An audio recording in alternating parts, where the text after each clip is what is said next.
Hi students, welcome to IAS gate point Gorakhpur. आज के lecture में हम ये लेक्चर थर्ड है। इस लेक्चर में हम क्या कर रहे हैं, लास्ट में जो हमने टाइप ऑफ मैट्रिसेस छोड़ा था स्क्वायर मैट्रिसेस करके, उसके बाद हम कंटिन्यू करने जा रहे हैं। तो नेक्स्ट जो टाइप ऑफ मैट्रिसेस में नेक्स्ट मैट्रिसेस है वो है रेक्टेंगुलर मैट्रिक्स।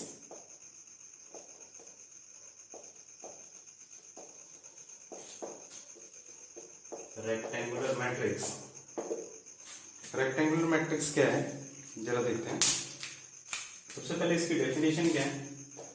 कहता a matrix is said to B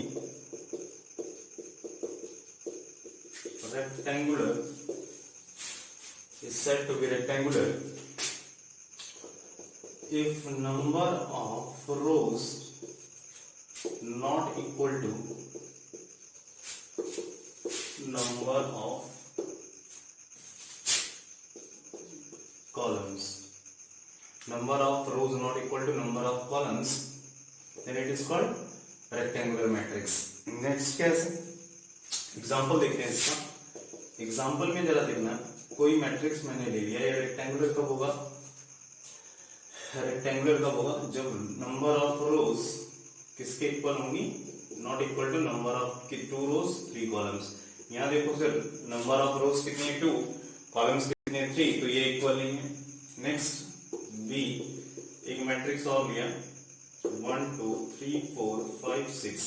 जरा देखना कितने रोज हैं इसकी 3 रोज हैं, 2 कॉलम्स हैं, अभी भी ये क्या रेक्टेंगुलर है। क्लियर? नेक्स्ट देखो, कंडीशन देखते हैं। कंडीशन क्या कहता है? इफ अगर मैं कोई मैट्रिक्स लेता हूं AIJ जिसका साइज क्या है m, n, तो ये रेक्टेंगुलर कब होगा? उसकी कंडीशन क्या है? कंडीशन कुछ इस तरह है, m नॉट इक्वल टू क्या होना चाहिए? n। m जब n के इक्वल नहीं होगा तभी ये क्या होगा? रेक्टेंगुलर होगा। क्लियर है? नेक्स्ट है आपका रो मैट्रिक्स।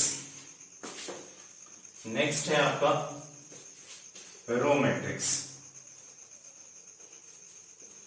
थर्ड मैट्रिक्स है हमारा रो मैट्रिक्स।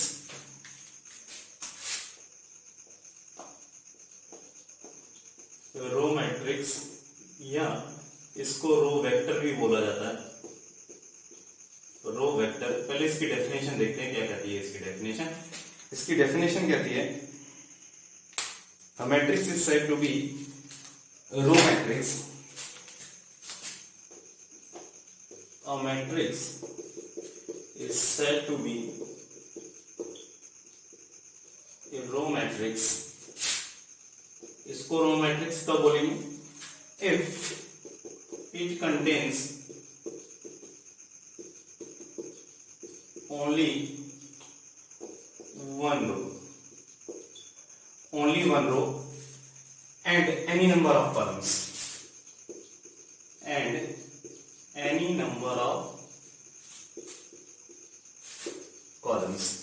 तभी वो क्या होगा? रो मैट्रिक्स होगा। रो वेक्टर क्यों कहते हैं वो मैं अभी थोड़ी देर में एक्सप्लेन करता हूं। ठीक है, तो ये हो गया सर। एग्जांपल जरा बताना इसका क्या है, ये कैसा दिखेगा। मैंने कोई मैट्रिक्स लिया, ये रो मैट्रिक्स कब होगा? जिसकी सिर्फ एक रो होनी चाहिए, 1 2 3। इसकी देखना है, रो 1 है, कॉलम कितने? 3। एक और मैं मैट्रिक्स ले रहा हूं B 1 2 3 4 5, इसमें भी रो 1 है, कॉलम कितने? 5। ये दो एग्जांपल किसके हो गए? रो मैट्रिक्स के। ठीक है, अब थर्ड में हम इसकी कंडीशन डिस्कस करते हैं कि कंडीशन क्या होगी। कंडीशन की बात करते हैं। कंडीशन क्या होगी? इफ मेरे पास क्या एक मैट्रिक्स है जिसके एलिमेंट्स को AIJ से डिनोट कर रहा हूं और इसका साइज क्या है? m cross n। ये रो कब होगा? रो को m से रिप्रेजेंट करते थे और कॉलम को n से रिप्रेजेंट करते हैं। m क्या हो? 1, मतलब रोज क्या हो? 1, एंड n क्या हो? एनी वैल्यू, तो जो मैट्रिक्स बनेगा उसको क्या बोलेंगे? Row matrix. क्लियर है? यहां तक आई थिंक यहां तक क्लियर होगा आपको। नेक्स्ट, इसको रो वेक्टर क्यों बोलते हैं वो देख लेते हैं हम। रो वेक्टर क्यों बोलते हैं इसको? Why it is called a row vector? Why it is called a row vector? Why it is called a row vector? ठीक है, उसका कारण क्या है देखना जरा। रो वेक्टर इसको कब कहेंगे? मान लो ये एक्स एक्सिस है, ये वाई, नीचे वाई डैश, ये राइट में लेफ्ट में मेरा एक्स डैश, अंदर की तरफ जेड और बाहर की तरफ जेड डैश। तो अगर मैं कोई कोऑर्डिनेट लेता हूं पी, या मैं कोई अगर वेक्टर कंसीडर करूं तो ये इसका क्या होगा? टेल, और ये क्या होगा? इसका हेड। जहां पे एरो मार्क होगा वो होगा हेड। ठीक है, तो मैं अभी ये फ्री वेक्टर है, बट क्या कर रहा हूं मैं? इस वेक्टर को लाके यहां पे प्लेस कर रहा हूं। ठीक है, और जो इसका हेड है उसको आप कुछ कोऑर्डिनेट ले रहा हूं 2 3 4, या मैं इसको एक्स वाई जेड ले लूं, कोई दिक्कत? ये ऑर्डर पेयर। ठीक है, तो ये वेक्टर जब इसका टेल में फिक्स कर दूं ओरिजिन पे और हेड को रोटेट करूं, हेड को आप इस प्लेन में कहीं इस स्पेस में कहीं भी रोटेट कर सकते हो, तो ये ऐसे वेक्टर को रिप्रेजेंट करता है जिसके सिर्फ कोऑर्डिनेट्स देखे, जिसके हेड की पोजीशन देखे आप उसके ट्रांसफॉर्मेशंस के बारे में बता सकते हो। ठीक है, तो ये अगर मैं ये फिक्स है तो इसको देखने की कोई जरूरत नहीं, हम इसी के बेस पे बता सकते हैं। तो मतलब ये किसको रिप्रेजेंट कर रहा है? मतलब ordered pair of x y z represent किसको कर रहा है? एक वेक्टर को रिप्रेजेंट कर रहा है। तो इसको या तो आप ऐसे लिख लो एक्स वाई जेड, इसमें भी देखना है एक ही रो है। ठीक है, या इसको मैं ट्रांसपोज लेके इसको ऐसे भी लिख सकता हूं एक्स वाई जेड। अभी भी ये कुछ इंफॉर्मेशन के बारे में बता रहा है, तभी इसको ही क्या बोला जाता है? इसको रो वेक्टर बोला जाता है। समझ में आ रहा है? नेक्स्ट क्या है? नेक्स्ट है हमारा कॉलम वेक्टर। तो सर जो रो वेक्टर के लिए एप्लीकेबल है वो कॉलम वेक्टर के लिए भी एप्लीकेबल होगा, क्लियर है? तो फोर्थ मेरा जो है वो मेरा है कॉलम मैट्रिक्स।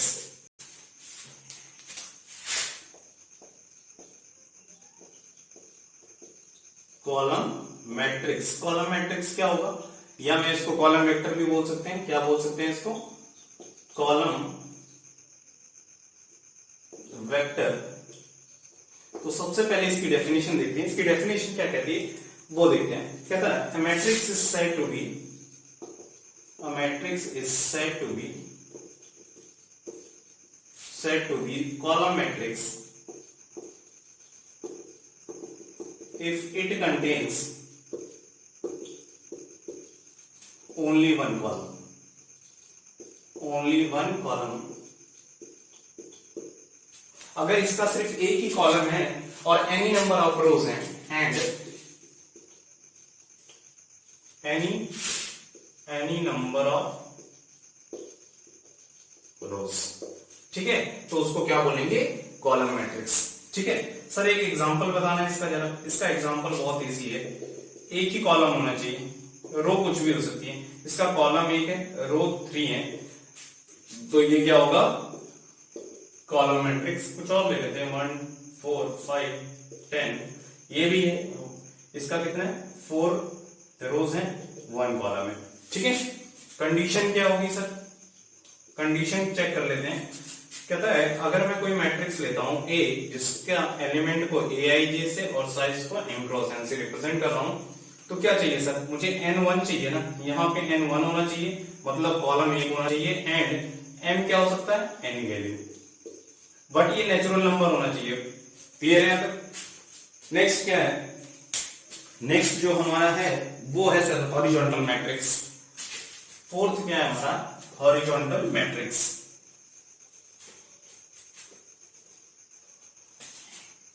नेक्स्ट है सर हमारा फिफ्थ,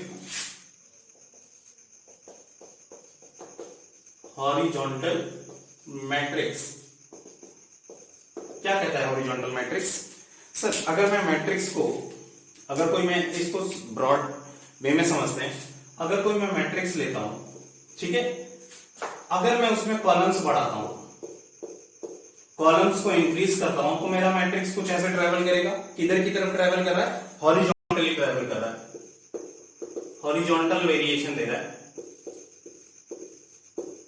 हॉरिजॉन्टल वेरिएशन दे रहा है। That means if number of columns, क्या कहता है, number of columns greater then क्या हो, नंबर ऑफ रोज। अगर number of columns greater then क्या हो, नंबर ऑफ रोज, तो वेरिएशन कैसी आ रही है, तो हॉरिजॉन्टल वेरिएशन आ रही है, और वो जो मैट्रिक्स होगा उस मैट्रिक्स को बोलेंगे हॉरिजॉन्टल मैट्रिक्स। ठीक है। अब मैं सर वेरिएशन कुछ ऐसा देने वाला हूं, अब मैं कुछ वेरिएशन इस तरीके से दे रहा हूं, मतलब मैं नंबर ऑफ रोज को इंक्रीज कर रहा हूं। अगर मैं नंबर ऑफ रोज को इंक्रीज करूंगा तो वेरिएशन देखना कैसी आ रही है, ये वर्टिकल वेरिएशन आ रही है। कैसी वेरिएशन आ रही है, वर्टिकल वेरिएशन। ठीक है। अगर वर्टिकल वेरिएशन है तो वो कंडीशन क्या है सर इसके लिए, ये क्या कह रहा है, नंबर ऑफ रोज क्या होंगी, greater than number of columns. Number of rose greater than हो जाएंगे नंबर ऑफ कॉलम्स, तो वेरिएशन कैसी देगा, ये वर्टिकल वेरिएशन देगा। तो मेरा जो कॉरेस्पॉन्डिंग मैट्रिक्स होगा उसको क्या बोलेंगे, वर्टिकल मैट्रिक्स। तो डेफिनेशन से आपको क्लियर हो जाएगा। ठीक है। तो हॉरिजॉन्टल मैट्रिक्स की डेफिनेशन लिखते हैं, पहले ये नोट कर लीजिए। क्लियर है। तो हॉरिजॉन्टल मैट्रिक्स लिखते हैं। तो हॉरिजॉन्टल मैट्रिक्स की डेफिनेशन क्या होगी, हॉरिजॉन्टल मैट्रिक्स क्या है, ऐसा मैट्रिक्स जिसमें number of columns greater then क्या हो, नंबर ऑफ रोज, तो उसको बोलेंगे हॉरिजॉन्टल मैट्रिक्स। अगर किसी, क्लियर है यहाँ तो अब डेफिनेशन पे हम जोर देते हैं। ठीक है। अब डेफिनेशन डिस्कस करते हैं, ये तो समझ में आ ही गया होगा। तो हॉरिजॉन्टल मैट्रिक्स क्या है, अ मैट्रिक्स, पहले डेफिनेशन बोलते हैं, a matrix is said to be horizontal. Horizontal कब होगा, जब कॉलम्स ज्यादा होंगे। If number of columns greater than number of rows. ठीक है। तो जो मैट्रिक्स जनरेट होगा उसको क्या बोलेंगे हम, हॉरिजॉन्टल मैट्रिक्स बोलेंगे। सर एग्जांपल से इसको शो करिए, ये कैसा दिखेगा, मैं कोई मैट्रिक्स ले रहा हूं 1 2 3 4 5 6 7 8। अब जरा देखें इसमें रोज कितनी है, सर ये 2 रोज हैं, जो 2 रोज हैं, और कॉलम्स कितने हैं, 1 2 3 4 कॉलम्स हैं। अब इसमें देखना कॉलम्स ज्यादा है तो वेरिएशन हॉरिजॉन्टली ज्यादा दिख रही है, तो ये क्या होगा, हॉरिजॉन्टल मैट्रिक्स। एक और एग्जांपल ले लेते हैं यहाँ पे 1 2 3 4 5 6 7 8 9 10 9 8, मान लिया कुछ 9 है, इसे फिर ले लो, इसे 10 ले लो। ठीक है। अब इसमें बताओ रोज 2 है, कितने कॉलम्स हैं, 3 6। ठीक है।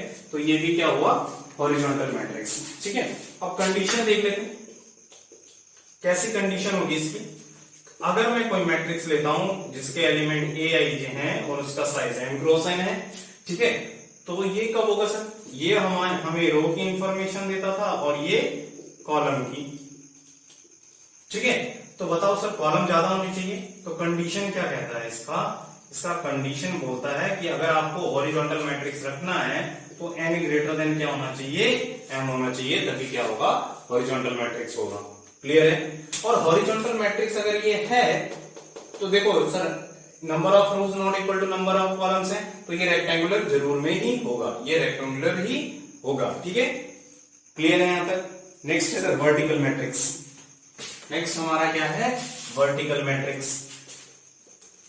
सिक्स्थ जो मैट्रिक्स है हमारा वो है वर्टिकल मैट्रिक्स।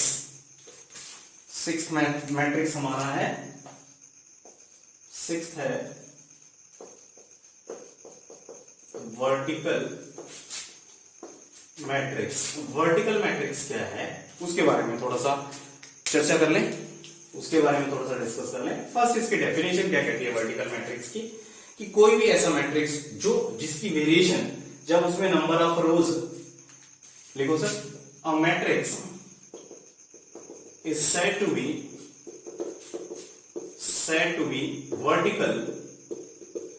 वर्टिकल हम इसके vertical if number of rows क्या हो ग्रेटर देन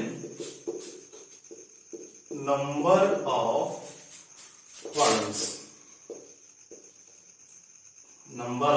कॉलम्स, तो क्या होगा, जो रिजल्टेंट मैट्रिक्स जनरेट होगा उसको हम वर्टिकल मैट्रिक्स कहेंगे। क्लियर है यहाँ तक? तो सर ये दिखेगा सर कैसे, इसको एक एग्जांपल से मुझे दिखाओ। तो ये कुछ ऐसे दिखेगा, क्या होना चाहिए sir, number of rose greater होनी चाहिए। तो 1 2 3 4 5 6 7 8 9 10 11 12, देखना रोज कितनी है सर, इसकी 4 रोज है, कॉलम्स कितने 3। अब रोज ग्रेटर देन कॉलम्स हैं तो क्या होगा, ये वर्टिकल मैट्रिक्स होगा। देखना सर वेरिएशन वर्टिकल ज्यादा दिख रही है, हॉरिजॉन्टली कम दिख रही है। ठीक है, नेक्स्ट है सर हमारा नल मैट्रिक्स। सेवेंथ है हमारा नल मैट्रिक्स।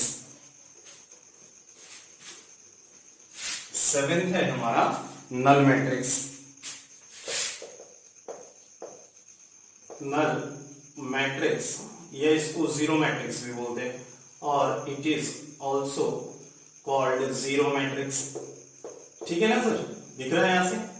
नेक्स्ट क्या है, फर्स्ट इसकी डेफिनेशन क्या कहती है, a matrix is said to be null matrix if all elements of that matrix should be zero. कहता है अ मैट्रिक्स जिसके सारे element zero, a matrix is said to be null. कब होगा null, if all elements of matrix should be zero. Should be क्या होने चाहिए, zero, तभी ये क्या होगा, नल मैट्रिक्स। तो सर ये कैसा दिखेगा, इसकी एक कंडीशन और है, इट कैन बी रेक्टेंगुलर और square. So it can be rectangular और एंड स्क्वायर। ये स्क्वायर भी हो सकता है और रेक्टेंगुलर भी हो सकता है। सर एग्जांपल से बताना है इसको, अगर ये स्क्वायर है तो ऑर्डर 2 का बोलेंगे, ऑर्डर 2 का हो सकता है, ऑर्डर 3 का हो सकता है, और कभी ऐसा भी हो सकता है 3 रोज 1 कॉलम। ठीक है, ये 3 क्रॉस 1 का, तो ये रेक्टेंगुलर भी हो सकता है और रेक्टेंगुलर भी हो सकता है और स्क्वायर भी हो सकता है। ठीक है, नल मैट्रिक्स के बारे में आपको पता लग गया होगा। ऐसा मैट्रिक्स जिसके सारे एलिमेंट्स क्या हो जीरो, उसको क्या बोला जाता है, नल मैट्रिक्स बोला जाता है। नेक्स्ट क्या है हमारा, नेक्स्ट हमारा जो मैट्रिक्स है वो है 8th है। नेक्स्ट जो मैट्रिक्स है वो हमारा है डायगोनल मैट्रिक्स। 8th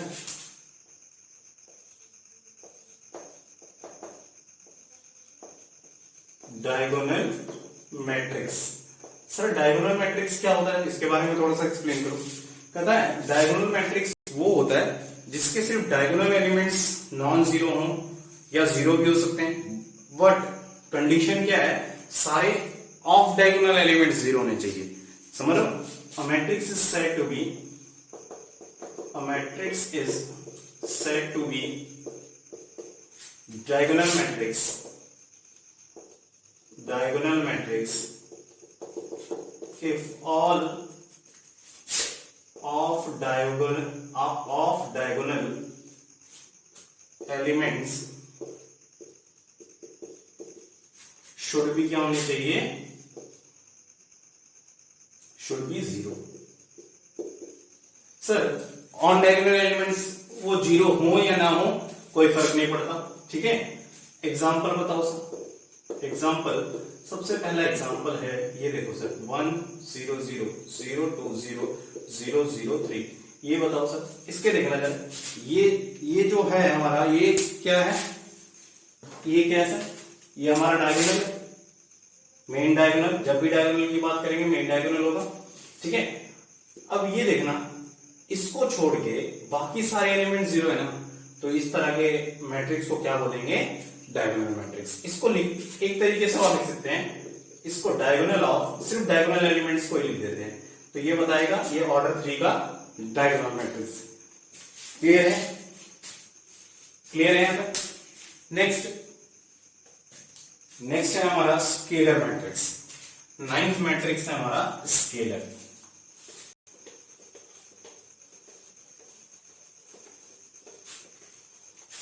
नेक्स्ट है 9th है हमारा स्केलर मैट्रिक्स। स्केलर के लिए सबसे पहले वो डायगोनल होना चाहिए। तो फर्स्ट क्या कंडीशन है इसकी, a matrix is said to be scalar. A matrix is said to be scalar if all of diagonal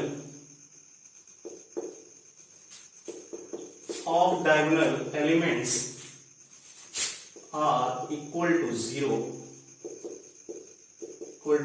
and all on diagonal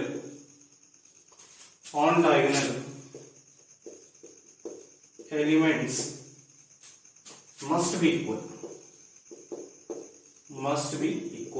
वो इक्वल होने चाहिए, तभी उसको क्या बोलेंगे, स्केलर मैट्रिक्स बोलेंगे। सर इसका एग्जांपल बताइए। एक मैट्रिक्स लिया 2 0 0 0 2 0 0 0 2, ये क्या होगा, स्केलर। क्यों सर, ऑफ डायगोनल एलिमेंट्स तो सारे जीरो है, ठीक है, ऑफ डायगोनल एलिमेंट्स देखना सारे जीरो है, जो डायगोनल पे एलिमेंट्स हैं वो नॉन जीरो है, बट और सारे एलिमेंट्स क्या है, इक्वल है, मस्ट बी इक्वल, तभी वो क्या होगा, स्केलर मैट्रिक्स होगा। तो क्या सर I3 ये भी क्या है, स्केलर है? सर ये बिल्कुल स्केलर है, ठीक है, ये स्केलर है, मतलब सारे के सारे आइडेंटिटी मैट्रिक्स जो होंगे, यूनिट मैट्रिक्स जो होंगे, वो सारे के सारे क्या होंगे, स्केलर होंगे, बट एवरी स्केलर यूनिट नहीं होगा, यूनिट मैट्रिक्स नहीं होगा। क्लियर है, एवरी स्केलर यूनिट मैट्रिक्स नहीं होगा। अब मैं इसको शॉर्ट फॉर्म में लिखना चाह रहा हूं, ठीक है, तो कुछ कंडीशन क्या है इसकी वो देख लेते हैं हम। डायगोनल मैट्रिक्स की, डायगोनल मैट्रिक्स में थर्ड क्या है, अगर मैं एक मैट्रिक्स लेता हूं जिसके एलिमेंट क्या है, Aij है और उसका साइज क्या है, m क्रॉस n, तो सबसे पहले अगर इसको हमने क्या, डायगोनल कंडीशन फॉर डायगोनल नहीं, scalar matrix, condition for scalar matrix,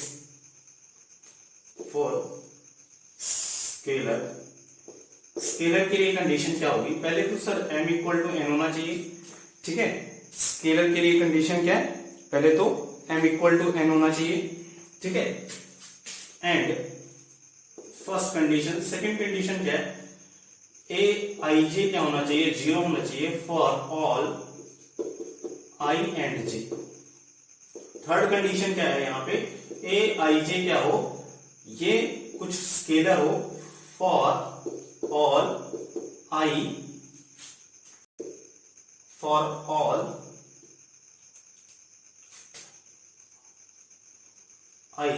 not equal to j, I equal to j।